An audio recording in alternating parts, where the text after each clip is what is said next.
Bismillahirrahmanirrahim. Welcome to 11th lecture of the course Software Quality Engineering. We are in the part 2A of the course and we are mainly talking about the software testing. We know that software testing is one of the major parts of quality assurance, and if you want a quality software testing is the activity which actually tests that whether or not there is quality in the software. We have seen different definitions of the software testing, but the better definition which serves the purpose is that you run or execute a program with the intention to find defects, errors और bugs. So अगर आप इस intention से किसी software को run कर रहे हैं कि उसमें से एरर्स या बग्स को निकालें, आइडेंटिफाई करें, सो ये सॉफ्टवेयर टेस्टिंग कहलाई जाती है. आइए सबसे पहले ये देखते हैं कि हमने पिछले लेक्चर में क्या चीज़ पढ़ी थी. हमने टेस्टिंग के कॉन्सेप्ट्स और प्रोसेस को देखा. हमने ये देखा कि टेस्टिंग रिलेटेड जो क्वेश्चंस हैं जो किसी भी सॉफ्टवेयर टेस्टर या किसी भी सॉफ्टवेयर इंजीनियर या क्वालिटी इंजीनियर के जहन में आ सकते हैं, या इवन कस्टमर के जहन में सॉफ्टवेयर टेस्टिंग से रिलेटेड चीज़ें आ सकती हैं, वो हमने देखी. सबसे पहले वाई टेस्टिंग इज़ नीडेड. ठीक है, वाई टेस्टिंग में हमने देखा कि सॉफ्टवेयर को क्वालिटी के अगेंस्ट चेक करना कि क्या सॉफ्टवेयर में क्वालिटी है, इसलिए हम सॉफ्टवेयर टेस्टिंग करते हैं.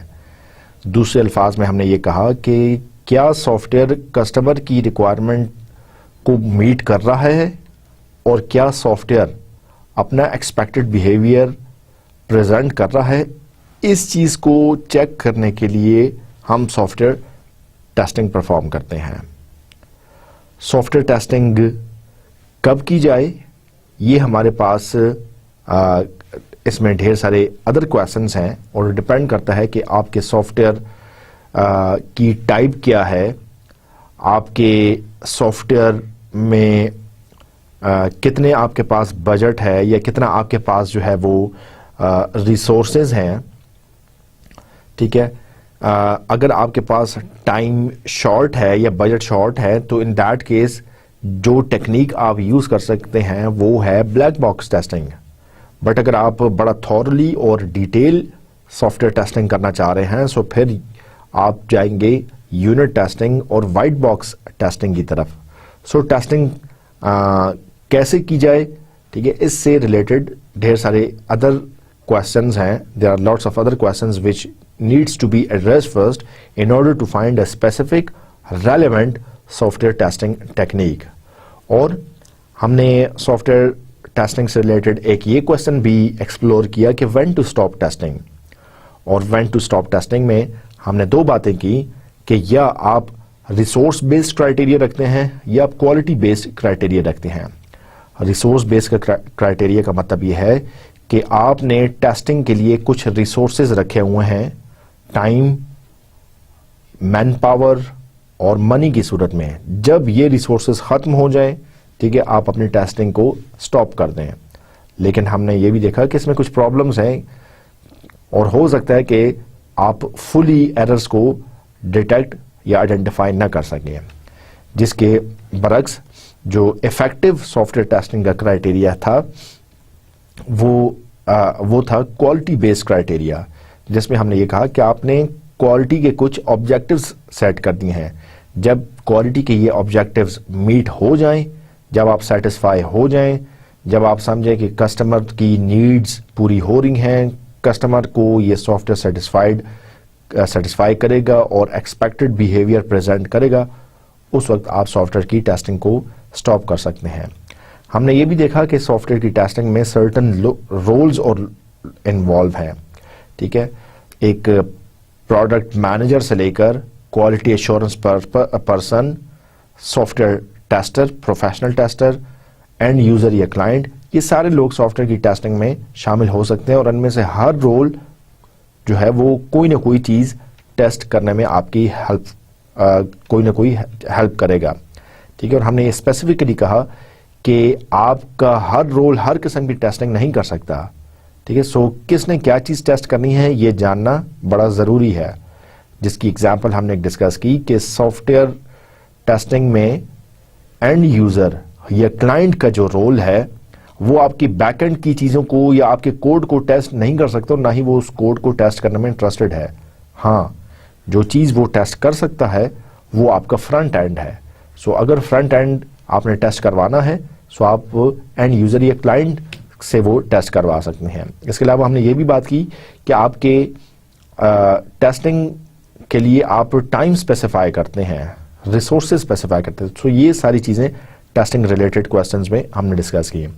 इसके अलावा हमने देखा कि मेजर टेस्टिंग एक्टिविटीज़ हैं। Mainly your testing is comprised of 3 phases, that is planning and preparation, execution and analysis and follow up. Planning and preparation में आप टेस्ट के ऑब्जेक्टिव्स, टेस्ट के गोल्स सेट करते हैं। टेस्ट आप कैसे परफॉर्म करेंगे ये आप आइडेंटिफाई करते हैं। टेस्ट केसेस क्या होंगे, टेस्ट सूट्स क्या होंगे ये आप आइडेंटिफाई करते हैं। एग्जीक्यूशन में आप एक्चुअली टेस्ट को रन करते हैं, उस टेस्ट केस को आप अपने सॉफ्टवेयर पर डिप्लॉय करते हैं, ठीक है। एक्चुअली आपने रनिंग की। और एनालिसिस एंड फॉलोअप में आप देखते हैं कि सॉफ्टवेयर में अगर कोई एरर या बग उस टेस्ट ने डायग्नोज कर लिया, डिटेक्ट कर लिया, ठीक है, तो उसके बाद आपने क्या तरीके कार इस्तेमाल किया, आप उसको रिपोर्ट कैसे कर रहे हैं, उस एरर को फिक्स कैसे किया जाएगा, वो एरर फिक्स हुआ है या नहीं हुआ, क्या आपने रीटेस्ट करना है, शॉर्ट टर्म रीटेस्टिंग करनी है या लॉन्ग टर्म रीटेस्टिंग करनी है। सो ये सारी चीज़ें हमने अपने प्रीवियस लेक्चर में डिस्कस की थी। आइए आज के लेक्चर की आउटलाइंस की तरफ जाते हैं। आज हम बात करेंगे मेनली यूजेज बेस्ड टेस्टिंग के बारे में, कवरेज बेस्ड टेस्टिंग के बारे में और टेस्टिंग एक्टिविटीज़ जिसमें मैनेजमेंट और ऑटोमेशन शामिल हो सकती है, उसको हम देखेंगे कि ये कैसे की जाती है और कब इनकी ज़रूरत पड़ती है। आज के लेक्चर के ऑब्जेक्टिव्स में से ये चीज़ समझना शामिल है कि आप यूजेज बेस्ड टेस्टिंग और कवरेज बेस्ड टेस्टिंग को अंडरस्टैंड करें और उसमें डिस्टिंग्विश करें, और टेस्टिंग की जो डिफरेंट एक्टिविटीज़ हैं उनको आप अंडरस्टैंड और डिफरेंशिएट कर सकें। चलिए जी, सबसे पहले हम बात करते हैं फंक्शनल और स्ट्रक्चरल टेस्टिंग की, जिसको हमने पहले भी डिस्कस किया कि आपका फंक्शनल टेस्ट रिप्रेजेंट करता है external behaviour of the software को, और ये रिप्रेजेंट होता है ब्लैक बॉक्स टेस्टिंग से। आपने ओवरऑल फंक्शन चेक किया, बिहेवियर चेक किया, अगर वो फंक्शन परफॉर्म हो रहा है, अगर वो बिहेवियर परफॉर्म हो रहा है, तो हम कहते हैं कि ये फंक्शनल टेस्टिंग है, ठीक है। जिसके मुकाबले में स्ट्रक्चरल टेस्टिंग क्या है कि इन डिटेल कंपोनेंट्स को अगर आप चेक करते हैं, स्ट्रक्चर को अगर आप चेक करते हैं, सो that can only be accomplished through the structural testing. So key distinction क्या है फंक्शनल टेस्टिंग में और स्ट्रक्चरल टेस्टिंग में? Perspective on what need to be checked and tested. आपको फंक्शनल टेस्टिंग करनी चाहिए या स्ट्रक्चरल टेस्टिंग करनी चाहिए, कैसे पता चलेगा? डिपेंड करता है कि आपने टेस्ट क्या करना है, आपने क्या टेस्ट करना है। अगर आपने डिटेल में सारे सॉफ्टवेयर को चेक करना है, उसके एक एक कंपोनेंट को चेक करना है, उसमें चीज़ों यूनिट्स की इंटीग्रेशन को चेक करना है, सो फिर आप ब्लैक बॉक्स टेस्टिंग की तरफ नहीं जाएंगे, फिर आप वाइट बॉक्स टेस्टिंग की तरफ जाएंगे। लेकिन अगर आपको सिंपली ये देखना है कि कस्टमर की रिक्वायरमेंट्स मीट हो रही हैं और क्या ये यूज़र को सेटिस्फाई करेगा, अगर सिर्फ ये चीज़ चेक करनी है, सो फिर आप ब्लैक बॉक्स टेस्टिंग की तरफ जाएंगे। सो ब्लैक बॉक्स टेस्टिंग अच्छी है या वाइट बॉक्स टेस्टिंग अच्छी है, ये फैसला तभी हो सकता है जब कि आप ये आइडेंटिफाई करें कि आपको टेस्ट क्या करना है। फंक्शनल टेस्टिंग, जिसको हम ब्लैक बॉक्स टेस्टिंग भी कहते हैं, ये सॉफ्टवेयर के एक्सटर्नल फंक्शंस को टेस्ट करने में मदद देती है, एक्सटर्नल स्पेसिफिकेशंस को जो है ये टेस्ट करने में मदद देती है, और इसमें मेनली क्या किया जाता है, फंक्शनल मैपिंग की जाती है, और वो ऐसे कि आपने इनपुट दी और आप आउटपुट को देखते हैं, और जिसको हमने अपने प्रीवियस लेक्चर्स में भी देखा कि you only consider a software as a black box. ठीक है, एक ब्लैक बॉक्स, आपको नहीं पता कि इस ब्लैक बॉक्स के अंदर क्या है, और ना ही आप इंटरेस्टेड हैं ये जानने के लिए कि इस ब्लैक बॉक्स के अंदर क्या है। आप सिंपली इनपुट देते हैं और आउटपुट आप चेक करते हैं। अगर रेलेवेंट इनपुट के against correct accurate output produce हो रही है, दिस मीन्स कि आपका फंक्शनल टेस्टिंग परफॉर्म हो गई, आपके सॉफ्टवेयर का एक्सटर्नल बिहेवियर टेस्ट हो गया, या आपकी ब्लैक बॉक्स टेस्टिंग हो गई। So you don't get yourself involved in the internal knowledge. However, the structural testing, इसके मुकाबले में structural testing जैसा कि नाम से जाहिर है, ये internal implementations को चेक करती है, ये components और उसके structures को टेस्ट करती है, ये each and everything को in detail चेक करती है। ठीक है, यहां पे software as a white box consider किया जाता है, और व्हाइट बॉक्स का मतलब यह है कि व्हाइट बॉक्स के को आप सी थ्रू कर सकते हैं, उसके अंदर देख सकते हैं कि उसके अंदर क्या है। ठीक है, सो हम भी अपने सॉफ्टवेयर को अंदर से देखते हैं कि उसके अंदर क्या डिजाइन हुआ है, कैसे डिजाइन हुआ है, क्या कोड हुआ है, कैसे कोड हुआ है, कितने इंटीजर्स डिफाइन हैं, कितने ग्लोबल वेरिएबल डिफाइंस हैं, कितने फंक्शंस हैं, फंक्शन कॉल कैसे है, ये सारी चीजें इन डिटेल जब हम चेक करना चाहते हैं, so then we use structural testing, जिसको हम वाइट बॉक्स टेस्टिंग भी कहते हैं। सो इंटरनली हम एलिमेंट्स को चेक करते हैं। ठीक है, सो यूजुअली मतलब हम अपने सॉफ्टवेयर को एक ट्रांसपेरेंट, क्लियर या ग्लास के तौर पर एज्यूम करते हैं, और जिस तरह एक ट्रांसपेरेंट ग्लास के थ्रू आप देख सकते हैं क्या है, इसी तरह आप अपने सॉफ्टवेयर के को भी डिटेल में देखते हैं कि इसके अंदर क्या है, और जो इसके अंदर सॉफ्टवेयर के अंदर लिखा गया है, डिजाइन किया गया है, वो क्या ठीक परफॉर्म कर रहा है या नहीं। अगेन बात वही है, फंक्शनल टेस्टिंग बेहतर है या स्ट्रक्चरल टेस्टिंग बेहतर है, व्हाइट बॉक्स टेस्टिंग बेहतर है या ब्लैक बॉक्स टेस्टिंग बेहतर है, इसका फैसला तभी हो सकता है जब आप ये आइडेंटिफाई पहले कर लें कि what need to be tested. Black box testing और व्हाइट बॉक्स टेस्टिंग की अपनी डिटेल्स हैं, और जिस तरह हम जानते हैं कि ब्लैक बॉक्स में आप ऑब्जेक्ट की एब्स्ट्रैक्शन, एब्स्ट्रैक्ट लेवल पर चीज़ों को देखते हैं, सरसरी तौर पर आप चीज़ों को देखते हैं, हाई लेवल आप व्यू करते हैं, और आपको सारा सिस्टम, सारा सॉफ्टवेयर एक ब्लैक बॉक्स की सूरत में नज़र आता है। तो इसको हम कहते हैं ब्लैक बॉक्स टेस्टिंग। और दूसरे अल्फाज में जब आप लो लेवल डिटेल्स में जाना चाहें, इंडिविजुअल स्टेटमेंट्स में जाना चाहें, डाटा और अदर एलिमेंट्स में जाना चाहें, तो हम उसको वाइट बॉक्स टेस्टिंग कहते हैं। एक और लेवल भी है जिसको हम कहते हैं मिडिल लेवल ऑफ एब्स्ट्रैक्शन, एक और लेवल भी है जिसको हम कहते हैं ब्लैक बॉक्स और वाइट बॉक्स के दरमियान का लेवल, जिसको हम कहते हैं ग्रे बॉक्स टेस्टिंग, जो कि मिक्स है ब्लैक और वाइट बॉक्स टेस्टिंग का। अब अगर ब्लैक बॉक्स टेस्टिंग बहुत ज़्यादा एब्स्ट्रैक्ट लेवल पर, बहुत ज़्यादा सरसरी तौर पर चीज़ों को चेक करती है, और इसके मुकाबले में वाइट बॉक्स टेस्टिंग बहुत ज़्यादा डिटेल में चीज़ें चेक करती है, सो आपको ना बहुत ज़्यादा सरसरी तौर पर चेक करना है, ना बहुत ज़्यादा डिटेल में चेक करना है, सो आप ग्रे बॉक्स टेस्टिंग यूज़ करते हैं। ग्रे बॉक्स टेस्टिंग में usually line by line code तो नहीं, मेनली फंक्शंस, सब रूटीन्स, मॉड्यूल्स ये चेक किए जाते हैं, क्लासेस, सुपर क्लासेस, मेथड्स ये चेक किए जाते हैं। सो ना आप बहुत एब्स्ट्रैक्ट लेवल पे रहे, ना आप बहुत हाई लेवल पे रहे, ना आप बहुत लो लेवल पे और बहुत ज़्यादा डिटेल में गए, सो आपने ग्रे बॉक्स टेस्टिंग की है, एक मिडिल लेवल आपने इख्तियार किया है। सो कम्बिनेशन है, मतलब ये white box, black box testing और वाइट बॉक्स टेस्टिंग का एक कम्बिनेशन है। सो यूजुअली प्रोसीजर्स को आप, हर प्रोसीजर को आप चेक कर रहे हैं, लेकिन हर प्रोसीजर को आप as a black box check कर रहे हैं, और प्रोसीजर्स का इंटरकनेक्शन आप वाइट बॉक्स के थ्रू चेक करें। मतलब ब्लैक बॉक्स में तो आप प्रोसीजर और फंक्शन लेवल पर नहीं जाते, लेकिन ग्रे बॉक्स टेस्टिंग में आप प्रोसीजर लेवल पर जा रहे हैं, लेकिन अनलाइक वाइट बॉक्स टेस्टिंग के उस प्रोसीजर में, उस फंक्शन में एक एक चीज को चेक करें, आप इतना डिटेल में नहीं जाते, आप सिंपली ओवरऑल जेनेरिकली जो है वो उस फंक्शन को, उस मॉड्यूल को आपने चेक कर लिया। आइए जी इसके बाद बात करते हैं यूजेज बेस्ड टेस्टिंग की। एंड ऑपरेशनल प्रोफाइल्स, ओपी, ये क्या होता है? जैसे कि नाम से जाहिर है यूजेज बेस्ड टेस्टिंग। सो आप actually usages and scenarios information, usages based testing का मतलब ये है कि आप वो एंड यूजर या क्लाइंट इसको यूज कैसे करेगा।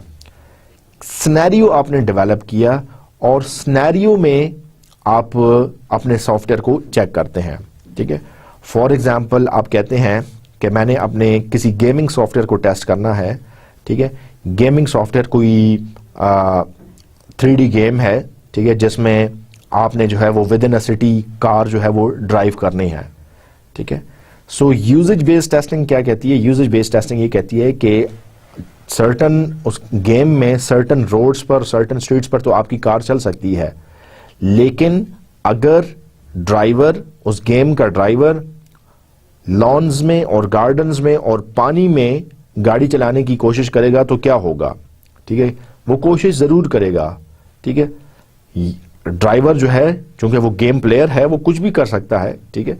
सो वो जरूर जाएगा। सो उस केस में क्या उसको गेम को क्या रिस्पॉन्स देना चाहिए? क्या वो एक्चुअली रिप्रेजेंट होगा या आप किसी गेम में किसी वॉल के थ्रू उसको ब्लॉक करेंगे? एक्चुअली होगा क्या सिनेरियो, उस सिनेरियो को आप कैसे रिप्रेजेंट करेंगे, आपकी गेम कैसे रिप्रेजेंट करती है, इसको हम कहते हैं यूजेज बेस्ड टेस्टिंग। दूसरे केस में हम यूजेज बेस्ड टेस्टिंग की एग्जांपल ऐसे भी ले सकते हैं कि एक यूजर है, वो अपनी प्रोफाइल जो है वो अपलोड करना चाहता है।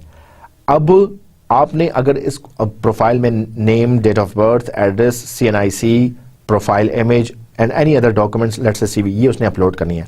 अब अगर आप यूजेज बेस्ड टेस्टिंग की बात करते हैं तो आप एक्चुअली एक सिनेरियो क्रिएट करते हैं जिसमें एक डमी यूजर रिमोट साइट पे बैठकर एक्चुअली ये डाटा अपलोड करने की या ये फॉर्म फिलअप करने की कोशिश करता है।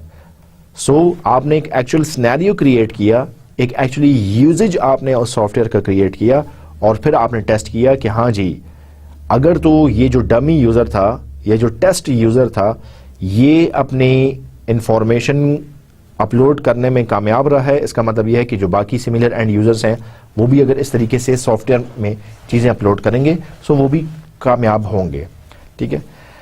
सो आप क्या करते हैं? ऑपरेशनल प्रोफाइल्स बनाते हैं, ठीक है। मतलब जिस यूजर्स की प्रोफाइल होती है, ऑपरेशनल प्रोफाइल्स आप बनाते हैं। कौन सा यूजर किस सिनेरियो में क्या ऑपरेशन परफॉर्म करेगा। अगर वो 3D गेम का यूजर है, ठीक है, सो वो गेम ड्राइवर की प्रोफाइल ये है कि वो सिटी, उस गेम में जो सिटी है, उस सिटी के हर कॉर्नर में जाने की अटेम्प्ट करेगा। सो ये ऑपरेशनल प्रोफाइल है। अगर ऑपरेशनल प्रोफाइल में आपका एक ऐसा यूजर है जो कि अपना फॉर्म फिलअप करके रिमोट साइट, किसी रिमोट लोकेशन पे बैठ के इंटरनेट कनेक्शन के थ्रू अपना फॉर्म फिलअप करेगा और CV अपलोड करेगा, सो यहाँ पे ऑपरेशनल प्रोफाइल डिफरेंट है। सो आप क्या करते हैं? एक्चुअल यूजेज या सिनेरियोज को आप टेस्ट करने हैं ऑपरेशनल प्रोफाइल्स के थ्रू, और आप रियल टेस्ट एनवायरनमेंट में या टेस्टिंग एनवायरनमेंट में आप चीजों को सिमुलेट करने हैं। अब अगर इंटरनेट से बैठकर किसी यूजर ने अपनी प्रोफाइल अपलोड करनी है, सो जब आप इस सिनेरियो को टेस्ट करना चाहते हैं, सो आप एक्चुअली इंटरनेट का कनेक्शन लाके रिमोट साइट पे किसी टेस्टर को बिठा के उसकी कोई भी लैपटॉप या डेस्कटॉप मशीन से वो वेबसाइट या वो फॉर्म एक्सेस करवा के आप उससे ये काम करवाते हैं, ठीक है। सो यूजेज बेस्ड टेस्टिंग आपने मतलब सिमुलेट किया, यूजेज जो है वो आपने सिमुलेट किया, सिनेरियो बनाया, उस यूजर की ऑपरेशनल प्रोफाइल बनाई और अकॉर्डिंगली आप अपने सॉफ्टवेयर को टेस्ट किया। आप usage based testing too numerous हो सकती है, ठीक है। मतलब अगर आप हर किस्म के यूजेज को अगर आप टेस्ट करना शुरू कर दें तो ऐसे बहुत सारे यूजेस या यूज केसेस बन जाएंगे। सो आप फिर क्या करते हैं? रैंडम सैम्पलिंग करते हैं। मतलब एग्जॉस्टिवली आप हर सिनेरियो को कैप्चर नहीं करते, बल्कि रैंडमली सर्टन सिनेरियोज आप कैप्चर करते हैं, या सर्टन ऑपरेशन प्रोफाइल्स आप बनाते हैं और फिर आप उसको टेस्ट करते हैं। यूजेज बेस्ड टेस्टिंग कहाँ पे की जाए?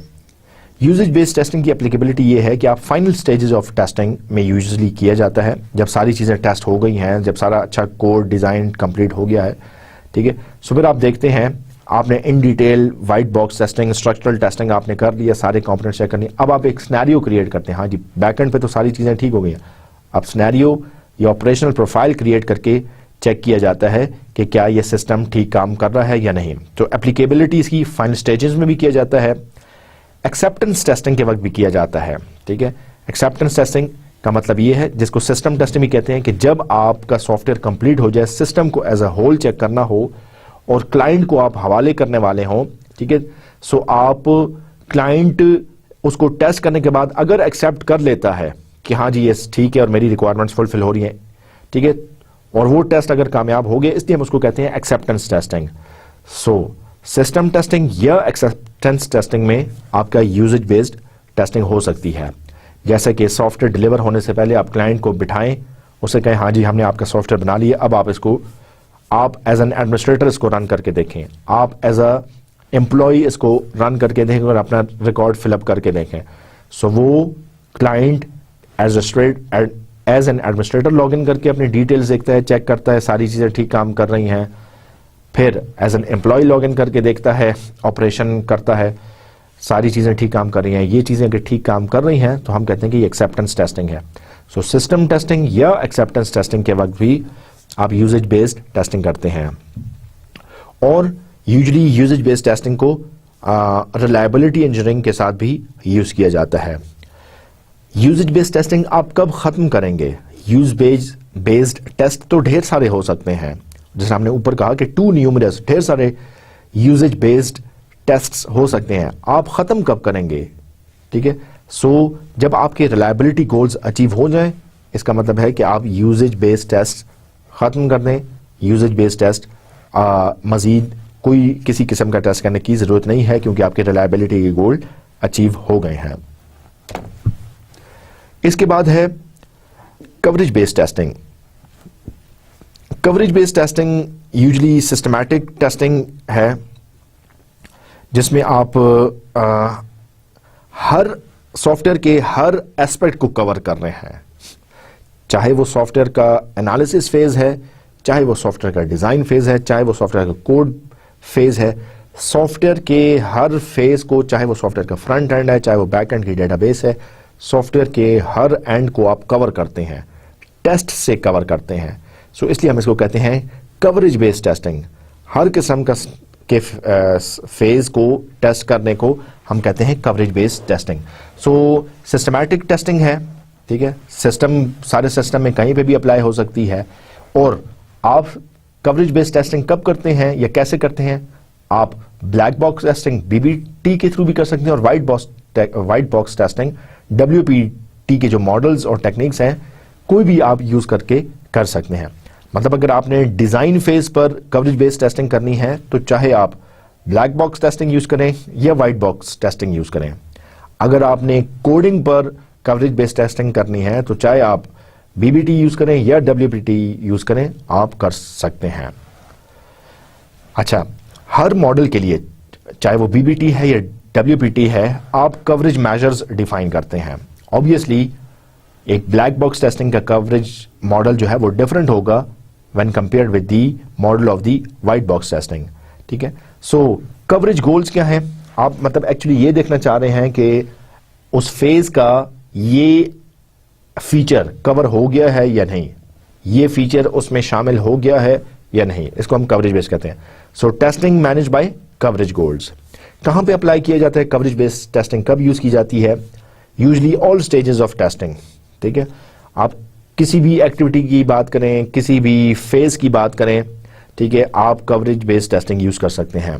अगर आप यूनिट और कंपोनेंट बेस्ड टेस्टिंग की बात कर रहे हैं तो आप वहां पे भी कवरेज बेस्ड टेस्टिंग यूज कर सकते हैं। और लेटर ऑन आप जो आपके लेटर फेजेस हैं एट हाई सेक्शन, जैसा लेटर फेजेस में कोडिंग है या जो है वो इंटरफेस है, वहां पे भी आप इसको कवरेज बेस्ड टेस्टिंग को यूज कर सकते हैं। कवरेज बेस्ड टेस्टिंग कब खत्म होनी चाहिए, कब फिनिश होनी चाहिए, कब टर्मिनेट होनी चाहिए? जब आपके कवरेज गोल्स मीट हो जाए, आप कवरेज बेस्ड टेस्टिंग को फिनिश कर सकते हैं, एग्जिट कर सकते हैं। जैसे हमने ऊपर बात की कि कवरेज बेस्ड टेस्टिंग उस वक्त होती है जब आपके कवरेज गोल्स सेट हों। क्या चीज टेस्ट करनी है, क्या चीज कवर करनी है, ये आइडेंटिफाई करना, ये पहले सेट करना जरूरी है। जब जो चीज आपने स्पेसिफाई की वो आपने टेस्ट कर ली, कवरेज टेस्ट गोल्स आपके मीट हो चुके, अब आप कवरेज बेस्ड टेस्टिंग को टर्मिनेट कर सकते हैं। अच्छा जी, इसके बाद है सिस्टमैटिक टेस्टिंग, और there are certain steps in the systematic testing. सबसे पहले सिस्टमैटिक टेस्टिंग है क्या? सो सिस्टमैटिक टेस्टिंग में हम थोड़े से फॉर्मलाइज्ड या स्ट्रैटेजीज या गोल्स रखते हैं, फॉर्मलाइज्ड गोल रखते हैं। हम अपने सॉफ्टवेयर पर अगर सिस्टमैटिक टेस्टिंग रख रहे हैं तो हमने कुछ गोल्स रखे हैं, ठीक है।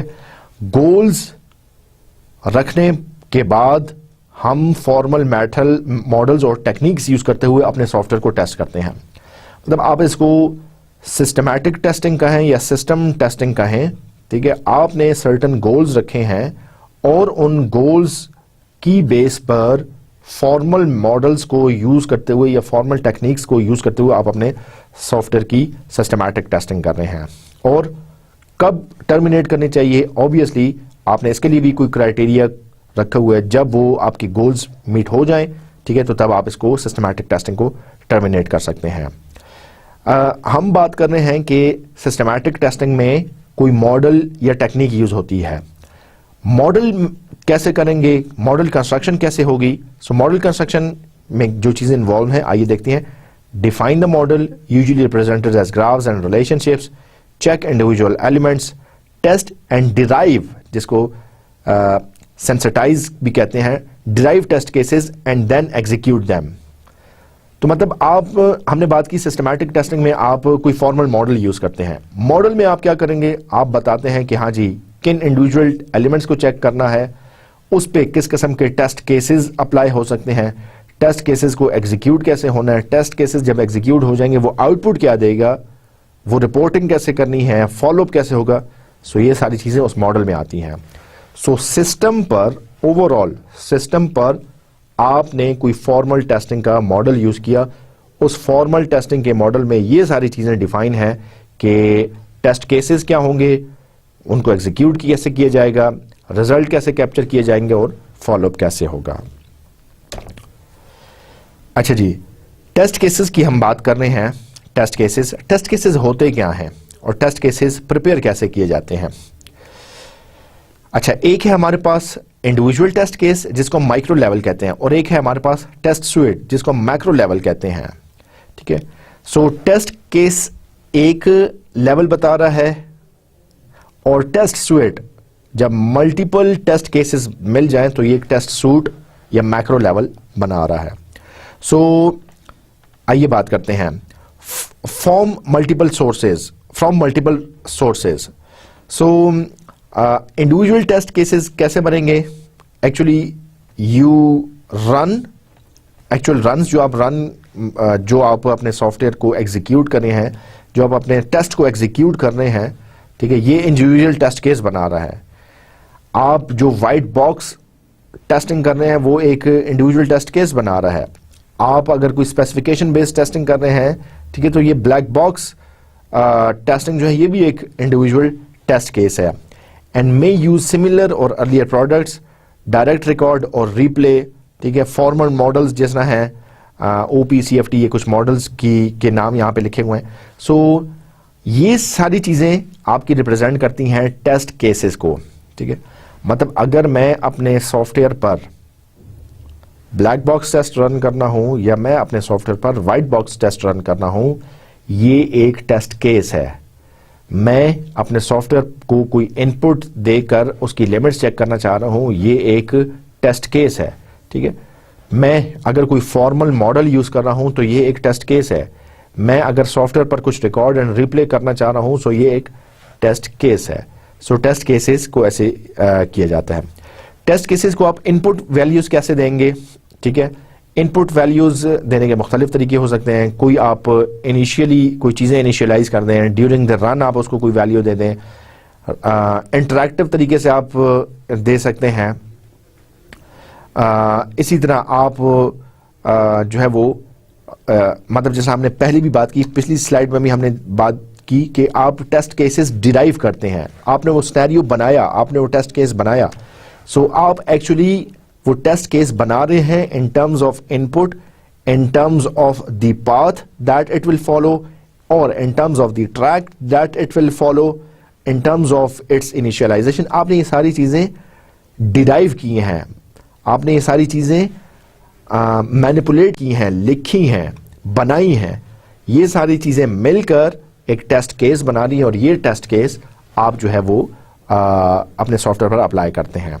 ठीक है, जिस तरह एक एग्जांपल के थ्रू बताता हूं टेस्ट केस क्या हो सकता है। जिस तरह अक्सर आप FFSC के बाद ISSB के लिए जाते हैं, आर्मी में सिलेक्शन के लिए। ठीक है, सो आर्मी में सिलेक्शन के लिए जब आप जाते हैं तो ISSB में आपने देखा होगा, सुना होगा कि आपको एक टेस्ट केस दिया जाता है। टेस्ट केस क्या होता है कि आप यूं समझें, आपको आपका जो भी कमांडर है वो बताता है कि आप यूं समझें कि आप मैदान जंग में हैं और ये आपके पास सामान है और ये आपने इस जगह से उस जगह तक ले जाना है दुश्मन से बचते हुए, तो ये आप कैसे करेंगे। सो उसने आपको एक टेस्ट केस दिया और वो टेस्ट केस आप फिर रन करके देखते हैं।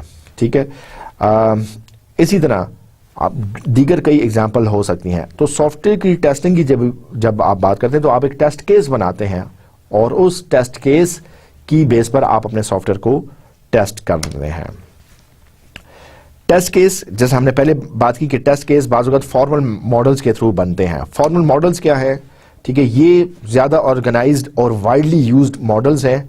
ठीक है, और ये फॉर्मल मॉडल्स जो हैं ये ऑलरेडी मतलब ढेर सारी टेस्टिंग के जो लोग हैं, ये जो प्रोफेशनल टेस्टर्स हैं, वो इसको यूज़ कर रहे हैं। कुछ मॉडल्स इसमें न्यूली कंस्ट्रक्टेड भी हैं, कुछ जो है वो मतलब ओल्ड मॉडल्स भी हैं। ठीक है, सो आप कोई भी मॉडल यूज़ कर सकते हैं, चाहे आप अपना कोई मॉडल बना रहे हैं, चाहे आप कोई एग्जिस्टिंग मॉडल यूज़ कर रहे हैं। ठीक है, आप कोई भी तरीका यूज़ कर सकते हैं। टेस्ट केस की मॉडलिंग में जो स्टेप्स इन्वॉल्व हो सकते हैं वो है इंफॉर्मेशन या resource identification and collection, analysis and initial model construction, and model validation and improvement. ये मॉडल मतलब वही बात कि आप जब कोई टेस्ट केस बना रहे हैं, जब आप कोई फॉर्मल मॉडल कंस्ट्रक्ट कर रहे हैं, तो आप इनिशियलाइजेशन से लेकर उसकी सोर्स आइडेंटिफिकेशन से लेकर उसके लिए जो डाटा रिक्वायर्ड है वो कैसे आप एनालाइज करेंगे, कैसे आप वैलिडेट करेंगे, इम्प्रूवमेंट के लिए क्या बताएंगे, ये सारी चीज़ें उस टेस्ट केस में बताते हैं। ठीक है, ये कोई भी सॉफ्टवेयर पर जब कोई टेस्ट केस अप्लाई होता है सो ये सारी चीज़ें वहाँ पर डिटेल में बताई जाती हैं। टेस्ट केसेस यूज़ कहाँ होते हैं, या टेस्ट केसेस के जो फॉर्मल मॉडल्स हैं ये यूज़ कहाँ होते हैं? सो ये किसी किस्म की भी सॉफ्टवेयर टेस्टिंग टेक्निक में यूज़ हो सकते हैं। इंडिविजुअल अगर किसी सॉफ्टवेयर के कंपोनेंट को यूज़ करना है या किसी टेक्निक को यूज़ करना है, ठीक है, एनालिसिस फेज में यूज़ करना है या फॉलो अप केस में यूज़ करना है, आप टेस्ट केसेस जो है वो यूज़ कर सकते हैं, बना सकते हैं। इसके बाद है टेस्ट स्यूट। इसे टेस्ट स्यूट प्रिपरेशन, ये combination of different set cases है। ठीक है, जिसको हम मैक्रो लेवल पर कहते हैं। टेस्ट केस माइक्रो लेवल पे था, टेस्ट स्यूट मैक्रो लेवल पर है। ठीक है, सो कुछ आपके पास एग्जिस्टिंग टेस्ट स्यूट्स भी हैं जो कि मतलब आपके सॉफ्टवेयर की सूटेबिलिटी को चेक करते हैं, सिलेक्शन और स्क्रीनिंग की टाइप की चीज़ें जो हैं ये आपके सॉफ्टवेयर में चेक करते हैं। नए टेस्ट स्यूट्स भी आप बना सकते हैं। ठीक है, टेस्ट स्यूट्स को ऑर्गेनाइज और मैनेज करना ये भी टेस्ट स्यूट की प्रिपरेशन में शामिल है। न्यू टेस्ट केसेस, जाहिर है चूंकि एक टेस्ट स्यूट में more than one test cases शामिल हो सकते हैं। ठीक है, सो किसी एग्जिस्टिंग को यूज़ करना है, नए टेस्ट केस को लाना है, किसी एग्जिस्टिंग टेस्ट केस में स्पेसिफाई करना है, किसी के साथ इंटीग्रेट करना है, ये सारी चीज़ें आप कर सकते हैं। और एक्चुअली आप इस टेस्ट स्यूट को डिप्लॉय कब करेंगे, अपने सिस्टम जिसको आप टेस्ट करना चाह रहे हैं उस पर कब करेंगे, सो ये डिपेंड करता है ऑपरेशनल प्रोफाइल और स्ट्रक्चर बेस्ड एलोकेशन पर। और मतलब जिसने पहले भी बात की कि कोई भी ओल्ड या न्यू टेस्ट केस हो आप इसको यूज कर सकते हैं। So that was the detail of test case preparation and test suite preparation. इसके बाद एक और टर्म है जिसको हम कहते हैं टेस्ट प्रोसीजर प्रिपरेशन। ठीक है, टेस्ट प्रोसीजर क्या है? टेस्ट प्रोसीजर भी मतलब आप एक सिनेरियो, एक केस स्टडी, एक टेस्ट केस आप बना रहे हैं और वो अपने सॉफ्टवेयर पर आप यूज करते हुए अपने सॉफ्टवेयर को टेस्ट करना चाहेंगे। ठीक है, टेस्ट प्रोसीजर में जो चीज डिफरेंट है टेस्ट केस और टेस्ट स्यूट से, वो है सीक्वेंस ऑफ स्टेप्स। सीक्वेंसिंग बड़ा मैटर करती है कि सबसे पहले ये टेस्ट केस परफॉर्म होगा, फिर ये होगा, फिर ये होगा, फिर ये होगा। इन सारी चीजों के बाद ये वाला कंपोनेंट कैसे बिहेव करता है, रिस्पॉन्ड करता है। ठीक है, इसको चेक करने के लिए इन स्टेप्स का सीक्वेंस होना बड़ा जरूरी है। सो टेस्ट प्रोसीजर में आपने सीक्वेंसिंग जो है वो इंट्रोड्यूस कर दी है। तो अपने सॉफ्टवेयर को टेस्ट करने के लिए सीक्वेंस ऑफ इवेंट्स लाकर चेक करने को, टेस्ट करने को हम टेस्ट प्रोसीजर कहते हैं। इसकी प्रिपरेशन के दौरान मतलब जिस तरह मैंने आपसे बात की कि आप सीक्वेंसेस को कंसिडर करते हैं, इसके कुछ जो कैरेक्टरिस्टिक्स या कुछ चीजें हैं। टेस्ट प्रोसीजर सिंपल भी हो सकता है, कॉम्प्लेक्स भी हो सकता है। Test case itself different test cases पर डिपेंडेंट भी हो सकता है। इसके अलावा डिफेक्ट डिटेक्शन रिलेटेड सीक्वेंसिंग भी हो सकती है कि अगर कोई डिफेक्ट आया है तो वो डिफेक्ट का आना, सबसे पहले डिफेक्ट का डिटेक्ट करना, फिर उसको रिमूव करना। ठीक है, ये सीक्वेंस है। या प्रिवेंट करना, फिर डिटेक्ट करना, फिर रिमूव करना, ये एक सीक्वेंस है। सो सीक्वेंस में चीज़ों को लिया जाता है। इसी तरह सीक्वेंस को इसीलिए भी लिया जाता है कि अवॉइड एक्सीडेंट्स। लेट्स से आपने अगर कोई स्टैट्स का या कोई अकाउंटिंग का सॉफ्टवेयर है, ठीक है, अकाउंटिंग का सॉफ्टवेयर, उसमें कोई आखिर में कोई वैल्यू आती है, उस वैल्यू में अगर आप जीरो डालते हैं, ठीक है, तो सारा क्रैश कर जाता है। ठीक है, सो जीरो डालने से ये चीज, ये फील्ड, ये फॉर्मूला चेक नहीं होगा, बल्कि कैसे चेक होगा? जब ऊपर से आप शुरू हो रहे हैं और लेट से कोई और फील्ड्स थी, उन फील्ड्स में आप वैल्यूज डालते हैं, उन फील्ड्स की वैल्यू के बाद इस फील्ड में कोई आउटपुट या कोई रिजल्ट आता है, इसकी बेस पर आप लगा सकते हैं। सो आप इसमें डायरेक्ट अगर जीरो डालेंगे तो ये सॉफ्टवेयर क्रैश कर जाएगा। तो इस किस्म के एक्सीडेंट से बचाने के लिए आप सीक्वेंस जो है वो फॉलो करते हैं और फिर देखते हैं कि कोई मसले मसाइल हैं या नहीं। और अगर मसले मसाइल हैं so problem diagnosis related sequences आप डायग्नोस्टिक भी अकॉर्डिंगली करते हैं। और आप क्या करते हैं कि टेस्ट केसेस को ग्रुप करते हैं। ठीक है, टेस्ट केसेस को ग्रुप करते हैं। मतलब डिफरेंस ये हुआ कि टेस्ट केसेस इंडिविजुअली आप प्रिपेयर करते हैं और इंडिविजुअली आपने सॉफ्टवेयर के किसी हिस्से पर आपने अप्लाई किया। टेस्ट स्यूट आप क्या करते हैं कि more than one test cases, इनको मिलाकर आप सॉफ्टवेयर पर यूज करते हैं और सॉफ्टवेयर को टेस्ट करते हैं। टेस्ट प्रोसीजर ये करता है कि टेस्ट केसेस को आप यूज करें, डिफरेंट टेस्ट केसेस होंगे लेकिन इनको सीक्वेंस में यूज करें। ठीक है, सीक्वेंसिंग यहां पे आ गई। सो ये आपका टेस्ट प्रोसीजर आता है। सो ग्रुपिंग सीक्वेंसेस ये टेस्ट प्रोसीजर में बड़ा इंपॉर्टेंट है। कुछ और चीजें जो टेस्ट प्रोसीजर में आपको कंसिडर करनी चाहिए वो हैं इफेक्टिवनेस या efficiency, smooth transition between test run. Like जाहिर सीक्वेंस होगी, पहले ये होगा, उसके बाद दूसरी टेस्ट केस रन होगा, फिर तीसरा। तो एक टेस्ट केस रन होने के बाद दूसरे पर ट्रांजिशन ये स्मूथली है या नहीं है। इसके अलावा एक टेस्ट केस को अगर कोई रिसोर्सेज चाहिए तो दूसरे को भी वही चाहिए, ये दूसरे को कुछ और चाहिए होंगे, उस दूसरे टेस्ट केस को क्या रिसोर्सेज चाहिए, वो उसको कैसे मिलेंगे। ये सारी चीजें एड्रेस होना टेस्ट प्रोसीजर की डिटेल्स में शामिल होता है। अच्छा जी, इसके बाद बात करते हैं टेस्ट एग्जीक्यूशन की। हमने अपने पिछले लेक्चर में भी देखा कि टेस्ट एग्जीक्यूशन सॉफ्टवेयर टेस्टिंग की एक मेजर एक्टिविटी है। टेस्ट एग्जीक्यूशन को हमने डिटेल में देखा और मजीद इसके बारे में डिटेल चलती रहेगी। इससे पहले हम आपको रिकॉल कराता फिरूं कि जो मेजर टेस्टिंग एक्टिविटी थी उसमें टेस्ट प्लानिंग एंड प्रिपरेशन थी, दूसरे नंबर पे उसमें एग्जीक्यूशन थी, तीसरे नंबर पे उसमें एनालिसिस एंड फॉलोअप था। सो एग्जीक्यूशन में क्या डिटेल शामिल है, आइए देखते हैं। एग्जीक्यूशन में execution, planning and management, related activities as important part, failure identification and measurement. आपने टेस्ट को रन किया, एग्जीक्यूट किया।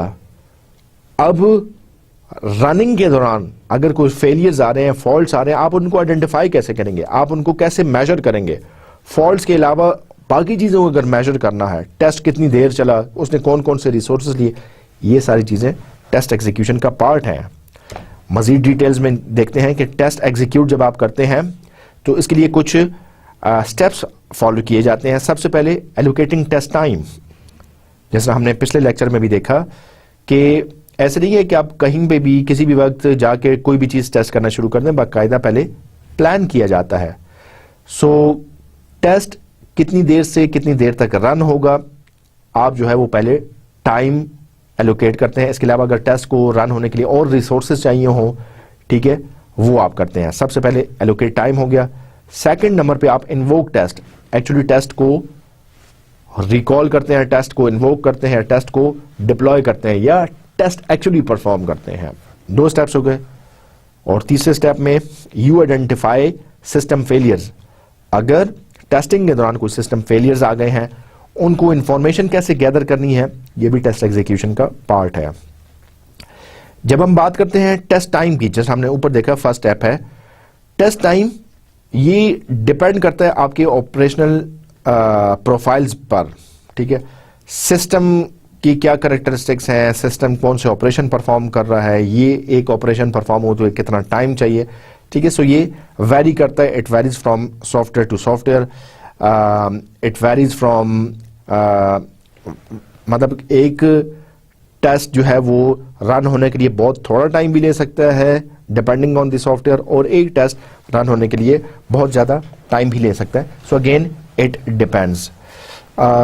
इसके अलावा जो है वो आप बॉटम अप अप्रोच आप यूज़ करें, इंडिविजुअल टेस्ट केसेस करें, मतलब आपके बास टेस्ट केसेस कम टाइम लेंगे, बास टेस्ट केसेस ज़्यादा टाइम लेंगे, ठीक है।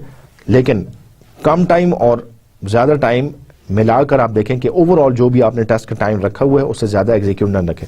लेट्स से आपने अपनी डेटाबेस पर कोई पेंट्रेशन टेस्टिंग करनी है, लेट्स आपने अटैक चेक करना है कि एक्सटर्नल अटैक अगर होता है तो आपकी डेटाबेस जिस सर्वर पे होस्ट हो रही है वो सर्वर कितना स्ट्रांग है, ठीक है। अब एक सिनेरियो, एक टेस्ट केस आपने बनाया, वो सिनेरियो, वो test case let's say 10 minute में रन हो गया। एक जो दूसरा टेस्ट केस आपने बनाया, लेट्स से उसको रन होने में 2 घंटे लग जाएं, 3 घंटे लग जाएं, क्योंकि उस सिनेरियो में आपने मुख्तलिफ लोकेशन से वो टेस्ट लॉन्च किया है, ठीक है, ठीक है। सो इस टेस्ट केस को 2 घंटे चाहिए होंगे। सो बास टेस्ट केसेस कम टाइम लेंगे, बास टेस्ट केसेस ज़्यादा टाइम लेंगे, लेकिन आपने ये देखना है कि ओवरऑल टाइम जो है वो जितना आपने स्पेसिफाई किए हुए उससे ज़्यादा नहीं बढ़ना चाहिए। अच्छा जी, मज़ीद अगर बात की जाए कि इन्वोकिंग टेस्ट, ठीक है, टेस्ट को अगर आप जब एक्चुअली डिप्लॉय करते हैं, यूज़ करते हैं, तो आप इनपुट वेरिएबल्स देते हैं, आप टेस्ट पॉइंट्स बताते हैं, प्रोबेबिलिस्टिक डिस्ट्रीब्यूशंस जिसको आप डायनामिकली डिटरमिन भी कर सकते हैं, उनको आप देखते हैं, सीक्वेंसिंग इसको आप टेस्ट करते हैं, ठीक है। मतलब सबसे पहले आपने सिस्टम का कौन सा हिस्सा चेक करना है, सिस्टम में क्या चीज़ चेक करनी है, लेट्स से उस टेस्ट को आपने डायरेक्टली डेटाबेस से रन करना है या पहले उसके फ्रंट एंड पे चेक करेंगे, ठीक है। या अगर गेमिंग के को टेस्ट करने की बात कर रहे हैं, सो बैक एंड पर जो इमेजेस चेंज हो रहे हैं आप उसको पहले टेस्ट करेंगे, या सो ये सारी चीज़ें टेस्ट एग्जीक्यूशन में डिस्कस होती हैं। Invoking test operational profile based भी हो सकता है और कवरेज बेस्ड भी हो सकता है। अगर कवरेज बेस्ड है तो अगेन उसमें सीक्वेंस बड़ा मैटर करती है, हायरार्कीज उसमें बड़ा मैटर करती हैं, ठीक है। और बाज़ औक़ात आपको रीटेस्ट करना पड़ता है। एक तो आपने डिफेक्ट आइडेंटिफाई कर लिया टेस्ट में, during your execution you have identified a defect, ठीक है। इस डिफेक्ट को आइडेंटिफाई करना, इसको फिक्स करना, और फिर ये देखना कि ये डिफेक्ट ठीक हुआ या नहीं, इसको आप रीटेस्ट करना, ठीक है। सो ये चीज़ भी टेस्ट एग्जीक्यूशन का पार्ट है। इसके अलावा कोड बेस्ड और फीचर चेंज, ठीक है, इसको भी देखा जाता है, और रिग्रेशन टेस्ट जो है ये भी किए जाते हैं। सो ये सारी डिटेल्स हैं टेस्ट एग्जीक्यूशन से रिलेटेड।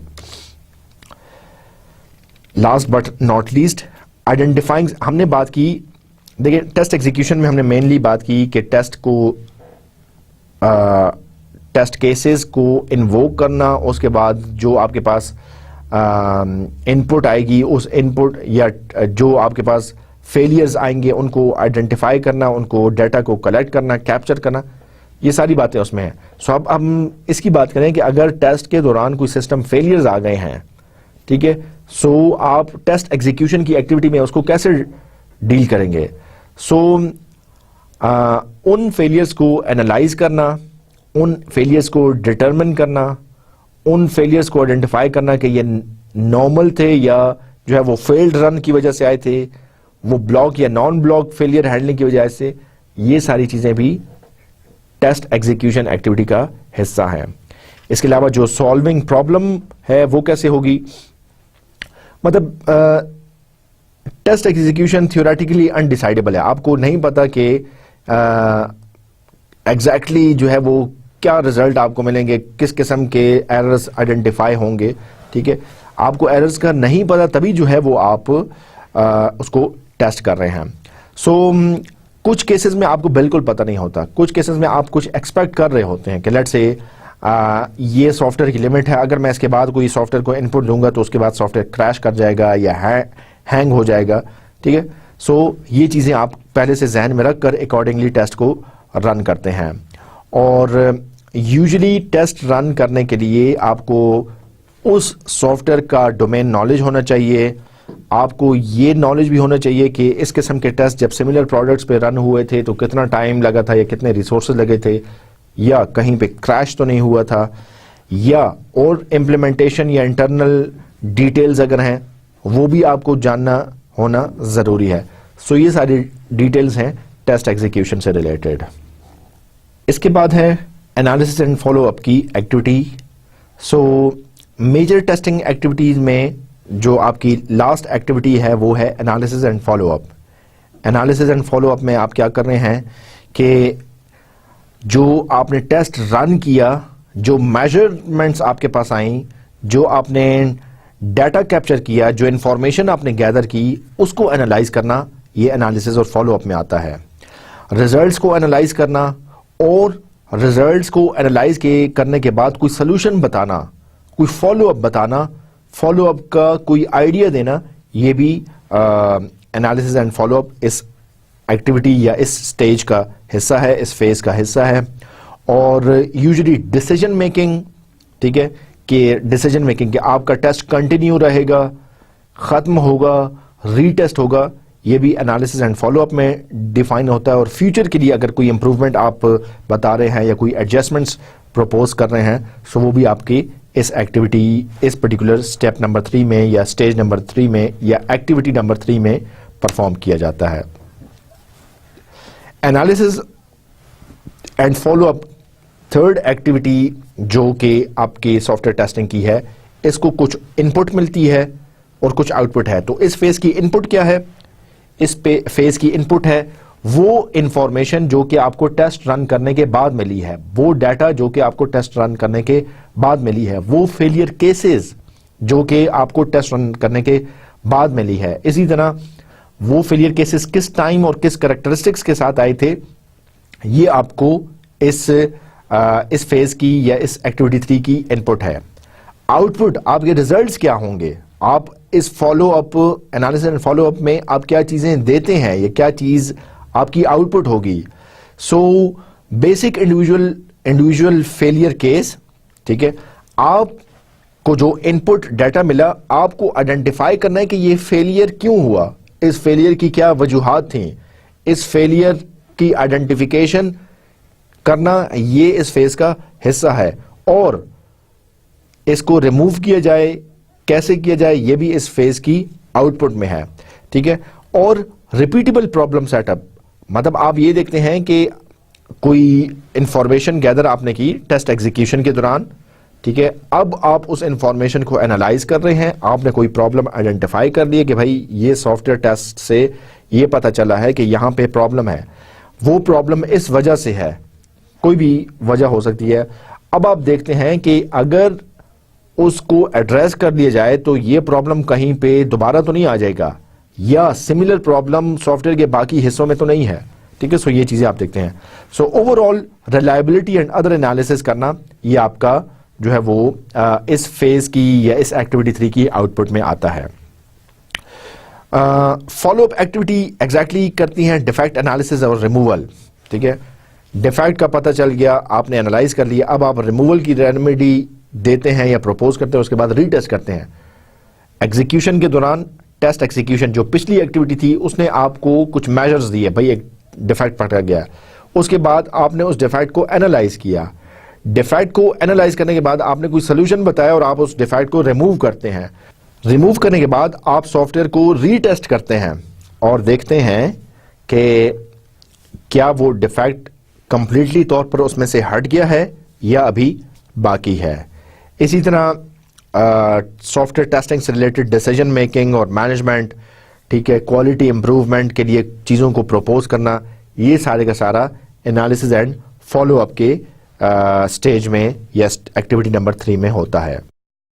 अगर इंडिविजुअल टेस्ट रन्स की बात करें तो इंडिविजुअल टेस्ट रन्स में सक्सेस का क्राइटेरिया क्या है? कंटिन्यू विद नॉर्मल टेस्टिंग, मतलब आप इंडिविजुअल टेस्ट केसेस को आप रन करते जाएं, ठीक है, सो आपको डिटेल्स पता चलती जाएंगी। फेलियर्स का कैसे पता चलेगा? फेलियर्स के बारे में डिटेल आगे आ रही है, मतलब फेलियर कब आया, कैसे आया, क्यों आया, इसको अंडरस्टैंड करना, फेलियर ने और क्या क्या चीजें जो है वो इफेक्ट की हैं उनको देखना, प्रॉब्लम डायग्नोस्टिक, ठीक है, प्रॉब्लम डायग्नोस्टिक में भी एक रन में पता ना चले, मल्टीपल रन्स पता चले, ये फॉल्ट या एरर या डिफेक्ट जो है वो एग्जैक्टली या प्रॉब्लम किस जगह पर है, ठीक है, ये कैसे रिमूव हो सकता है, ठीक है, क्या इसको रीटेस्ट करके दोबारा चीजें चेक की जाए, ये सारी की सारी जो है वो फेल्ड रन्स में आप देखते हैं। तो मतलब आपकी एक नॉर्मल रन है, टेस्ट रन है, और एक आपकी फेल्ड रन है। ठीक है, नॉर्मल टेस्ट रन में यह है कि आपका टेस्ट स्मूथली रन हो गया, कोई एरर नहीं आया। ठीक है, फेल्ड रन का मतलब यह है कि आपने टेस्ट रन किया तो उसमें फेलियर्स पकड़े गए, एरर्स पकड़े गए, एरर्स आइडेंटिफाई हो गए। तो एरर्स कब आए हैं, क्यों आए हैं, सिस्टम की क्या स्टेट थी, एरर की लोकेशन क्या थी, एरर रिपीटेटिव आ रहा है, एरर से रिलेटेड कुछ और है, एरर एक दफा रन करने से आया है या कई दफा रन करने से एक एरर आया, या हर दफा रन करने से हर दफा एरर आता है, ये सारी चीजें आपके एनालिसिस एंड फॉलोअप में आती हैं। और लास्टली हम बात करते हैं analysis and follow up for overall testing की, मतलब आपने ओवरऑल देखना है कि रिलायबिलिटी एनालिसिस आपको सॉफ्टवेयर की रिलायबिलिटी इंश्योर कर हो रही है या नहीं। सॉफ्टवेयर टेस्टिंग की एक्टिविटी नंबर 3 का मकसद यह है कि आप रिलायबिलिटी देखें कि ओवरऑल सॉफ्टवेयर में रिलायबिलिटी है या नहीं है। कवरेज एनालिसिस देखें कि कवरेज एनालिसिस है या नहीं है। डिफेक्ट एनालिसिस देखें कि है या नहीं है। इन चीज़ों के बारे में मजीद डिस्कशन हमारे अगले पार्ट्स में भी आएगी, अगले लेक्चर्स में भी आएगी, लेकिन टाइम बिंग हम इसको देख लेते हैं। यूजुअली एनालिसिस में मुख्तलिफ चीज़ों पर फोकस किया जाता है, जैसा कि reliability and coverage for usage based testing and coverage based testing. Detailed defect analysis पर भी आप फोकस कर सकते हैं, मतलब कवरेज बेस पर फोकस करें या यूजेज बेस पर फोकस करें, रिलायबिलिटी को इंश्योर करना है। और फॉलोअप एक्टिविटीज में जो एक मेजर चीज है, फॉलोअप में आपकी डिसीजन मेकिंग आती है। डिसीजन मेकिंग से ये मुराद है कि एरर आ गया, इस एरर को रिमूव कैसे किया जाए डिसाइड करें। हो सकता है उस एरर को रिमूव करना बड़ा आसान हो और आसानी से आप रिमूव करें, हो सकता है उस एरर को रिमूव करने के लिए आपको पूरा सॉफ्टवेयर का डिजाइन चेंज करना पड़े। ठीक है, सो ये डिसीजन मेकिंग, ये एनालिसिस एंड फॉलोअप के टेस्ट फॉलोअप की एक्टिविटी में शामिल है। अच्छा जी, इसके बाद बात करते हैं टेस्ट मैनेजमेंट की। ठीक है, टेस्ट मैनेजमेंट में लोग शामिल हैं, टेस्ट मैनेजमेंट में टाइम शामिल है, टेस्ट मैनेजमेंट में बजट शामिल है। ठीक है, तो let's first talk about the people's roles and responsibility in formal and informal testing. बाज़ों का टेस्टिंग आपकी फॉर्मली भी होती है और बाज़ों का टेस्टिंग आपकी इनफॉर्मली भी होती है। इनफॉर्मली अगर टेस्टिंग हो रही है, ठीक है, सो उसमें रोल्स, उसमें क्या, कौन सा यूजर क्या रोल प्ले करेगा। रन एंड ऑब्जर्व, ठीक है, मतलब रैंडमली आपने कोई सॉफ्टवेयर का पार्ट उठाया और आपने उसको रन किया और देखा कि ये ठीक चल रहा है या नहीं। ठीक है, अगर तो ठीक चल रहा है इसका मतलब है ठीक है। ये रन एंड ऑब्जर्व का टेस्ट कौन परफॉर्म करता है? ये इनफॉर्मल टेस्टिंग है, ये डेडिकेटेड पर्सन टेस्टर परफॉर्म करता है। प्लग एंड प्ले का एक और टेस्ट है, ये भी इनफॉर्मल टेस्टिंग में आता है और उसको आपका यूजर करता है। और informal testing with ad hoc knowledge. Ad hoc knowledge का मतलब ये है कि आप जिस चीज को टेस्ट कर रहे हैं आपको पहले से नॉलेज पता है कि ये इस तरीके से बिहेव करेगा, और रन करने के बाद आप देखते हैं कि क्या सॉफ्टवेयर ने एग्जैक्टली उस तरीके से बिहेव किया। अगर तो बिहेव किया तो ये उसका नॉर्मल फ्लो कहलाता है, ठीक है। और अगर उसने नॉर्मल फ्लो नहीं दिया, फिर आप वहां पे देखते हैं कि क्या कोई एरर है, डिफेक्ट है, बग है, जिसकी वजह से इसने रेलेवेंट आउटपुट प्रोड्यूस नहीं किए। देखने में इनफॉर्मल टेस्टिंग जो है वो इजी लगती है, क्योंकि आपने जो है वो इनफॉर्मली जो है वो प्लग एंड प्ले कर दिया, रन एंड ऑब्जर्व कर दिया। लेकिन इस इनफॉर्मल टेस्टिंग में हर किस्म के प्रॉब्लम्स और फेलियर्स आइडेंटिफाई नहीं होते। ढेर सारे ऐसे प्रॉब्लम्स और इश्यूज हैं जो कि डायग्नोज होना रह जाते हैं। इसके अलावा इनफॉर्मल टेस्टिंग में जो एक और चीज आती है, मतलब एक थी इनफॉर्मल टेस्टिंग थी और एक है फॉर्मल टेस्टिंग। फॉर्मल टेस्टिंग में क्या है, जैसा कि हमने पहले भी पढ़ा, फॉर्मल टेस्टिंग में आप टाइम स्पेसिफाई करते हैं। फॉर्मल टेस्टिंग में आप ये स्पेसिफाई करते हैं कि कौन सा पर्सन कौन सा टेस्ट परफॉर्म करेगा। सो टीम्स आप बनाते हैं, टीम्स के दरमियान कम्युनिकेशन कैसे होगी ये आप डिफाइन करते हैं। कोड का ओनर कौन है ये आप डिफाइन करते हैं।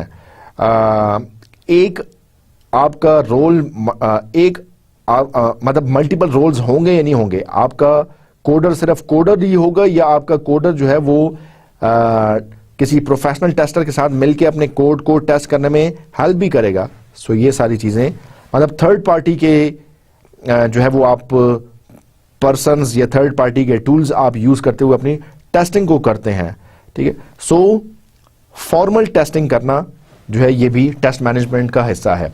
और अगर कैरियर के हिसाब से बात की जाए, सो आजकल सॉफ्टवेयर टेस्टर्स की स्पेशल जॉब्स आती हैं, ठीक है। सो इस फील्ड में बड़ी पोटेंशियल है, मतलब वो उनका काम सॉफ्टवेयर को डेवलप करना नहीं है बल्कि सॉफ्टवेयर को टेस्ट करना है। So if you are interested in becoming a software tester, you can perhaps go into more details of this course. You can learn some new tools and you can develop some experience based on which you will someday can become a software tester, a professional tester. इसके बाद है जी test automation. Test automation usually जब आपके software systems very large हों वहां पे आप ऑटोमेटिक टेस्टिंग की तरफ जाते हैं। वेरी लार्ज सिस्टम्स का मतलब ये है कि एक ऐसा सॉफ्टवेयर डेवलप हुआ है जिसमें 300 सॉफ्टवेयर डेवलपर्स थे, या जो है वो उसमें 6 महीने 8 महीने तक लोग डेवलपर्स की एक बड़ी टीम ने उसको डेवलप किया। सो ये लार्ज सिस्टम में आता है। यूजुअली लार्ज सिस्टम की आप ऑटोमेटिक टेस्टिंग करते हैं, लेकिन फुली ऑटोमेटिक टेस्टिंग जो है वो पॉसिबल नहीं है। ऐसा नहीं है कि किसी टूल को आप पूरे का पूरा सॉफ्टवेयर दे दें और वो आप एक्सपेक्ट करेंगे वो टेस्ट कर देगा, ऐसे नहीं होगा। बल्कि आप manually certain components of that software feed करते हैं, फिर कोई रेलेवेंट आउटपुट और फेलियर्स डायग्नोज होते हैं, उनको आप ठीक करते हैं, फिर अगला कंपोनेंट देते हैं, फिर अगला पाथ बताते हैं। सो इस तरीके से आप चेक करते हैं। यूजुअली टेस्ट ऑटोमेशन में आप सर्टेन और स्पेसिफिक नीड्स और एरियाज पर फोकस करते हैं, ठीक है। मजीद की इश्यूज जो देखने वाले हैं,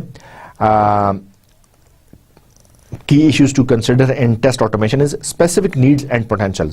मतलब हर केस में ऑटोमेटिक टेस्टिंग कामयाब नहीं हो सकती। कहीं पे ऑटोमेटिक टेस्टिंग बेस्ट होगी, कहीं पे जो है वो मैनुअल टेस्टिंग बेस्ट होगी। सो हर software is not a suitable candidate for automatic testing. So you, in order to do the automatic testing, you need to check the potential. आपको देखना पड़ेगा कि ये सॉफ्टवेयर क्या इस काबिल है कि इस पे ऑटोमेटिक टेस्टिंग की जाए, या ये मैनुअली भी हो सकता है, ठीक है। फिर ये भी देखा जाता है कि एग्जिस्टिंग टूल्स, क्या ऑटोमेटिक टेस्टिंग के कोई एग्जिस्टिंग टूल्स अवेलेबल हैं जो कि इस सॉफ्टवेयर को टेस्ट करेंगे, और अगर हैं सो क्या वो सूटेबल हैं इस पर्टिकुलर हमारे सॉफ्टवेयर को टेस्ट करने के लिए। अगर अवेलेबल भी हैं और सूटेबल भी हैं तो क्या और टेस्टिंग टूल को परचेज किया जाएगा, परचेज करने की क्या कॉस्ट है, क्या परचेज करने के बाद अपने एम्प्लॉयज को या अपने डेवलपर्स को ट्रेन भी करना पड़ेगा। सो ये सारी चीजें ऑटोमेटिक टेस्टिंग के साथ रिलेटेड हैं। इसी तरह आप कोई अपना टूल भी बना सकते हैं, ठीक है, लेकिन उसके लिए एडिशनल कॉस्ट आएगी, एडिशनल आपको यूजेज और सपोर्ट चाहिए होगी, और इसका इम्पैक्ट जो है वो ऑब्वियसली रिसोर्सेज पर और सॉफ्टवेयर के स्केड्यूल पर पड़ेगा। सो ऑटोमेटिक टेस्टिंग एक बड़ी अच्छी चीज है, लेकिन मतलब इसके साथ कुछ इश्यूज एसोसिएटेड हैं जिनको आपको कंसिडर करना चाहिए. So these were the details of the test automation.